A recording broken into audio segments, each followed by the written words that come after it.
राधे राधे। श्री हरिदास श्री कुंज बिहारी। कैसे हैं आप सभी लोग? आई होप कान्हा जी की कृपा से आप सभी लोग अच्छे होंगे, स्वस्थ होंगे। देवशयनी एकादशी इस बार 6 जुलाई 2025 को रखी जाएगी।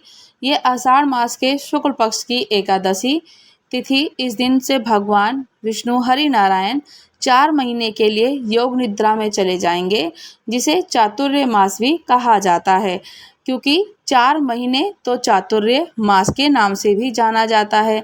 और इस एकादशी को पद्मा एकादशी के नाम से भी जाना जाता है।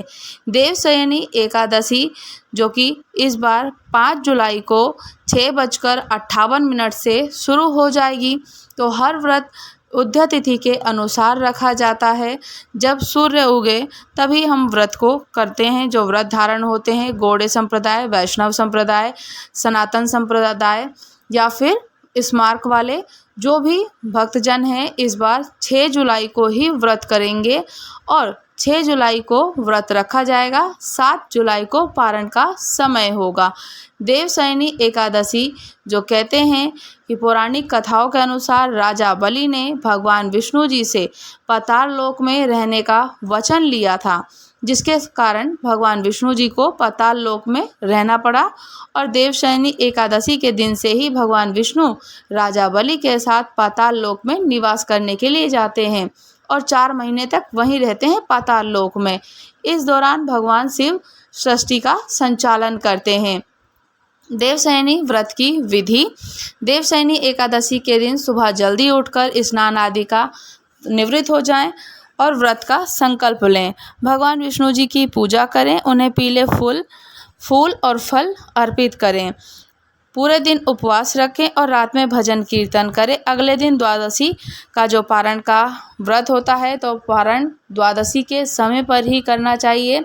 और कहते हैं कि पारण के समय पर, जब द्वादशी के समय पर ही आप पारण करते हैं, तो पारण का जब पहला गासा, पहला कौर खाएं, पहला ग्रास खाएं, तो चावल का ही खाना चाहिए, कि जिससे जो जितने जीव जंतु होते हैं, जितने वहाँ पे कीड़े जिसे कहा जाता है कि जिनको भाग नहीं मिल पाता, उन सभी लोगों को भाग मिल जाता है चावल का पहला ग्रास खाने से। महत्व यह होता है एकादशी का कि देवशयनी एकादशी का व्रत करने से भगवान श्री हरि नारायण जी की कृपा प्राप्त होती है, सभी मनोकामनाएं पूर्ण होती हैं और ये व्रत रखने से सुख, समृद्धि, मोक्ष की प्राप्ति होती है। इसलिए व्रत को करना बहुत महत्व माना जाता है। कहते हैं कि एकादशी का व्रत करने से घर में सुख, शांति, समृद्धि, वैभव सब बनी रहती है। 7 जुलाई को पारण होगा। सुबह 5:29 से लेकर 8:16 तक का जो समय है वो पारण का समय है। तो पारण के समय पर ही कर लेना चाहिए। देवशयनी एकादशी का महत्व। ब्रह्म वैवर्त पुराण में देवशयनी एकादशी के विशेष महत्व का वर्णन किया गया है। इस व्रत से सभी प्राणी की समस्त मनोकामनाएं पूर्ण होती हैं। ये एकादशी आषाढ़ मास के शुक्ल पक्ष की एकादशी, जिसे कि कहा जाता है देवशयनी एकादशी। इसी एकादशी से चातुर्य मास का आरंभ माना जाता है और इस अवधि में कोई भी शुभ कार्य जैसे विवाह आदि नहीं किए जाते हैं। इस दिन से भगवान श्री हरि नारायण क्षीर सागर में शयन करने के लिए पाताल लोक में जाते हैं। फिर 4 महीने के बाद उन्हें उठाया जाता है। उस दिन को देव उठनी एकादशी कहा जाता है। इस बीच के अंतराल को ही चातुर्य मास कहा जाता है।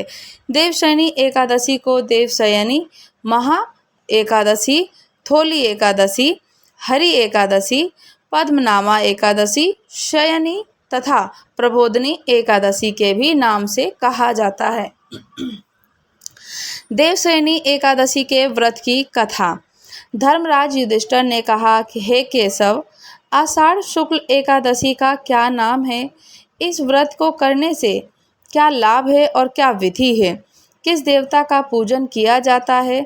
श्री कृष्ण कहने लगे कि हे युधिष्ठिर, जिस कथा को ब्रह्मा जी ने नारद जी से कहा, वही मैं तुमसे भी कहता हूँ।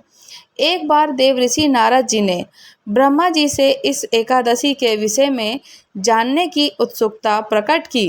तब ब्रह्मा जी ने उन्हें बताया कि सतयुग में मानधाता नाम के एक चक्रवर्ती सम्राट राजा राज्य करते थे।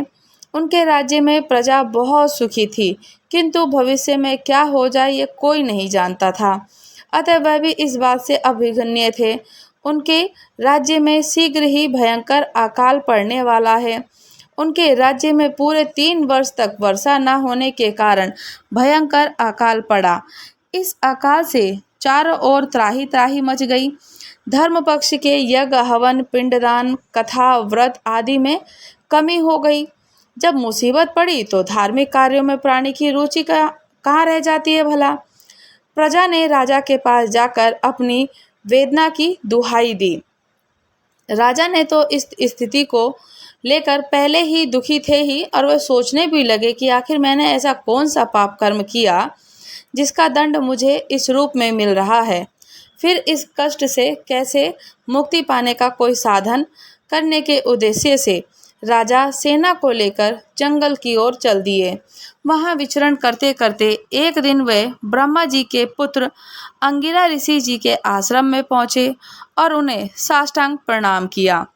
ऋषिवर आश्चर्य से कुशल क्षेम पूछा उन्होंने, और फिर जंगल में विचरने और अपने आश्रम में आने का प्रयोजन जानना चाहा। तब राजा ने हाथ जोड़कर कहा, हे महात्मन, सभी प्रकार के धर्म का पालन करता हुआ भी अपने राज्य में दुर्भिक्ष के दृश्य देख रहा हूँ। आखिर किस कारण से ऐसा हो रहा है? कृपया इसका समाधान करें। ये सुनकर महर्षि अंगिरा ने कहा, हे राजन, सब युगों से उत्तम यह सतयुग है। इसमें छोटे से पाप का भी बड़ा भयंकर दंड मिलता है। इसमें धर्म अपने चारों चरणों से व्याप्त रहता है।